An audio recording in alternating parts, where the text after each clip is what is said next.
ان کی دائیں جانب بہت سی روحیں تھیں اور بائیں جانب بھی روحیں تھیں۔ جب حضرت آدم علیہ السلام اپنی دائیں جانب روحوں کو دیکھتے تو خوش ہوتے اور ہنستے، اور بائیں جانب رو دیکھتے تو رو پڑتے۔ میں نے کہا کہ اے جبرائیل، یہ کون لوگ ہیں؟ کہا یہ آدم ہیں، اور دائیں جانب اور بائیں جانب ان کے بیٹوں کی روحیں ہیں۔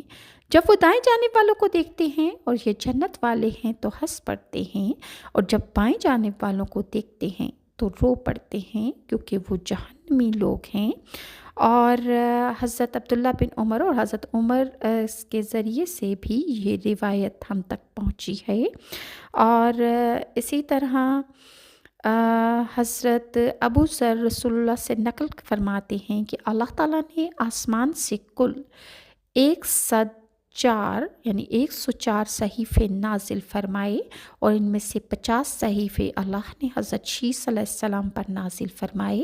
محمد ابن اسحاق فرماتے ہیں کہ جب حضرت آدم کی وفات کا وقت قریب آیا تو آپ نے اپنے بیٹے شیس کو وصیت کی اور دن اور رات کے اوقات کی تعلیم دی، اور ان اوقات کی عبادات بھی انہیں سکھائیں، اور ایک بہت بڑے طوفان کے آنے کی آپ نے پیشگی خبر دے دی۔ محمد ابن اسحاق کہتے ہیں کہ کہا جاتا ہے کہ اولاد آدم کے تمام نسب حضرت شیس علیہ السلام تک پہنچتے ہیں، کیونکہ آپ کے سوا اولاد آدم ختم ہو چکی تھی۔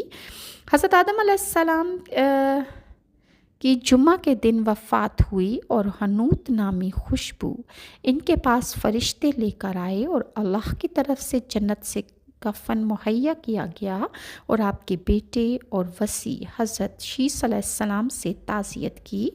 ابن اسحاق کہتے ہیں کہ آدم علیہ السلام کی وفات کے بعد سورج اور چاند 7 دن تک کہنائے رہے، اور ان کی روشنی مدھم ہو گئی تھی۔ حضرت ابن کعب فرماتے ہیں کہ جب آدم علیہ السلام کی وفات کا وقت قریب آیا تو آپ نے اپنے بیٹوں کو فرمایا کہ میرے بیٹوں، میں جنت کا پھل کھانا چاہتا ہوں۔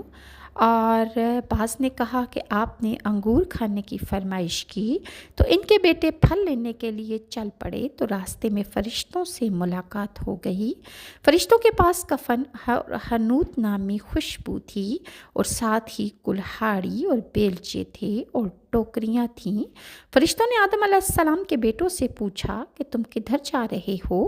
انہوں نے کہا اور کیا تلاش کرنے جا رہے ہو؟